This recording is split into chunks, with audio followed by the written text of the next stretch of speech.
Welcome to the funding table. We're so excited to have you guys back. You'd be surprised how many times loans get rejected or fall apart due to people not being so honest during the mortgage loan application. Today we're going to discuss the 5 most common lies that applicants try to hide, thinking that we're not going to find out. Yes. Let's get into it, guys. Let's get into it. All right, so let's just start off with the simple question.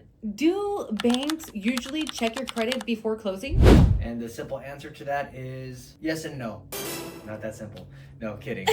The banks will monitor your credit throughout the transaction leading up to the very final days of the transaction closing. So they will monitor the credit, making sure that not any crazy new large debts were opened up, making sure that you didn't co-sign on the vehicle with your sister, 2 days before closing, because that debt's going to count against you. So simple answer is yes, they do monitor your credit.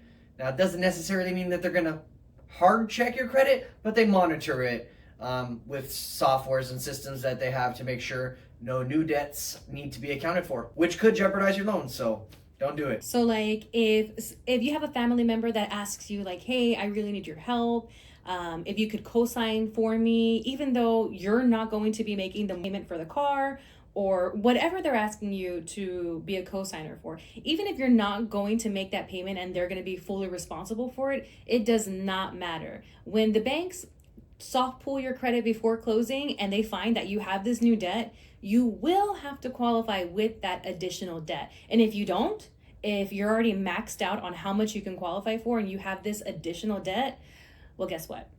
That loan, say goodbye to it. Yeah, you could unfortunately lose out on the house because of that thing. So, Always be transparent about that. And if there's ever an emergency or something like that, rule of thumb, don't ever do it. Yeah. But if there was some sort of emergency or something that pops up, talk with us first so that we could advise you on if it jeopardizes your home loan or not. You might, just qualify with that new credit card that you had to open. Yeah. You might just qualify still with that new car payment, but disclose it to us so we could properly insure beforehand so there's no surprises. Okay, Rosie, what's the craziest thing that you've ever seen a client buy just before closing that may have or jeopardize their home loan? Well, I do have a lot of crazy stories, right? But this goes back years ago when I was an initial LOA. So like this happened during one of the loans that I was helping with. We were, I want to say 2 to 3 days before closing. It wasn't far. We had made it through the whole transaction. It was a really tough deal and we were just about to close. We already had the clear to close and everything like that. And the buyer decided to go look at cars, right? And he said that he got such an amazing deal on a Ferrari. They always do. And ended up purchasing the Ferrari. And obviously when the bank got a whiff of it, he no longer qualified. I mean, that Ferrari was like $1,200 a month during that time, many years ago. But that was probably one of the craziest things. So you're saying that he kept the car and just failed on the home loan, or did he give the car back? No, he did not purchase the house. He kept the car. Wow. And I want to say the very next year that he tried to purchase, he tried again to qualify and he couldn't qualify anymore. If you guys are ready to buy a house, buy it now. You never know what's going to happen in the future. You could miss out on a few payments, jeopardize your credit score that you currently have right now. And so with him, poor guy, he didn't qualify for a mortgage loan anymore. And my initial reaction was like, well, I hope your car is comfy at night, because you're probably going to have to live in that car with that $1,200 monthly payment. And he probably, if he would have, mentioned that up front, he probably would have got the sound advice of, hey, close on the house first. And then a week later, he could have got the Corvette, I'm sure. Yes, we had absolutely no idea that he was shopping around for a Ferrari. Like, come on, guy, come on. So yeah, that's one of the craziest things. And obviously that deal fell through. It was sad. Everybody put all their hard work into making it happen, getting prepared for closing. And then he goes and he buys a Ferrari. Moral of the story, game plan with your loan officer first. Yes, absolutely. You don't want to be the person that lives in the car or jeopardizes the home loan due to lack of knowledge or some crazy purchase like that. Now, Sam, have you ever discovered a debt that a buyer forgot to mention? Often. I wouldn't say all the time, but often. Yeah, for Okay. sure. A lot of cases it's, they co-signed for a car that their sister makes the payments for, or their brother makes the payments for, and they didn't think to mention it, or Right. maybe their parents gifted them a property or a lot that they were added onto the title, and like since it's paid off and the taxes are very minimal, like they don't think of it as property that they own or things of that nature. So yeah, usually with a little digging you can find these things. And then the most common ones are the Klarnas, the Afterpays, the buy now pay later Yes. services. So yeah, definitely we look for those, we find them, and banks are on the hunt for those. So Yes. if you're in a situation like that, disclose it up front, make it easier on yourself, make it easier on your loan officer. I mean, we'll be able to give you the best advice moving forward through all these little things. Yeah, we're trying to avoid surprises for you, not so much for the bank. We're trying to avoid the surprises for you. Like, imagine you not disclosing this information while you're just applying for the home loan. It's easier for us to just know this up front than for you to already fall in love with the house, go under contract on a house, and then find out, ooh, you actually don't qualify because you have all of these debts that we didn't know about. So Right. it is important to kind of just be transparent at the very beginning with your debt so that we can get the full picture of how much you can qualify for, and there's no surprises for you. Our job is not to stop you from getting the home, it's to help you get the home. And so by giving us all the information up front, we're able to strategize and set the best plan in motion moving forward to help you get that house. Let us know. We're here to help, not here to hurt. We're here to help you get the home, not deny you. Rosie, I got another question for you. What are some of the most common things that a buyer may lie about or get wrong, however you want to word it? Okay, there's the top 3 things that most buyers lie about. Can I guess number one? Yeah, guess Let me number guess one. number one. Guess number 1. Credit score.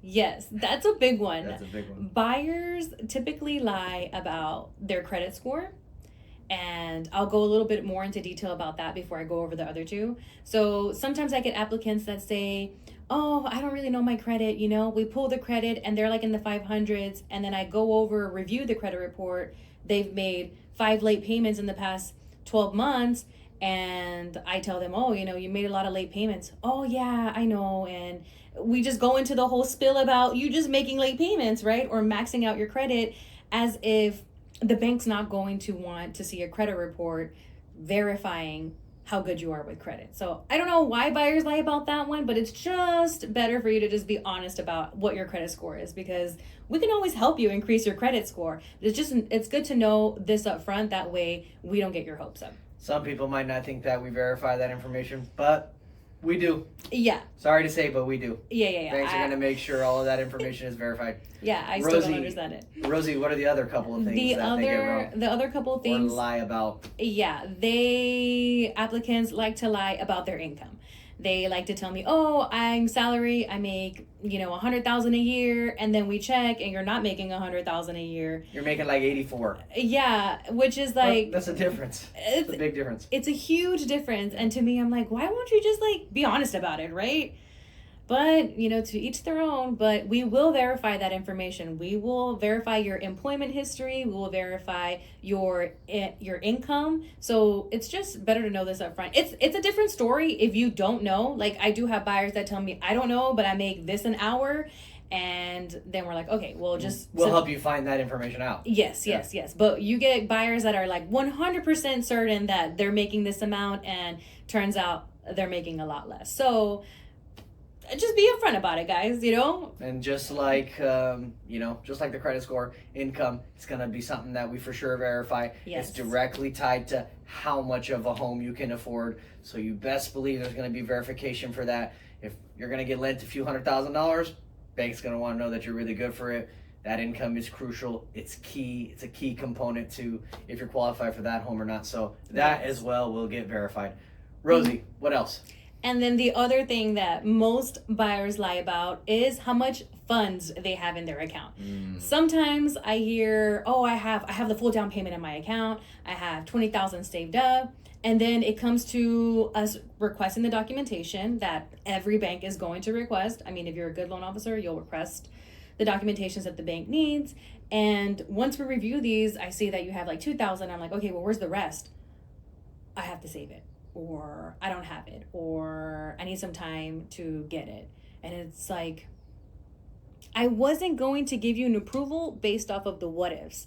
We're going to give approvals based on the facts. So it's just something that you obviously want to be transparent about when you're trying to apply for a home loan. It's better that you just be upfront about it, because obviously we're going to check and we're going to verify if you have it or not. So it's just, I don't know why applicants dance around that. Let me know, guys. Or that random cash deposit for $10,000 that was made 1 week ago. Where did that come from?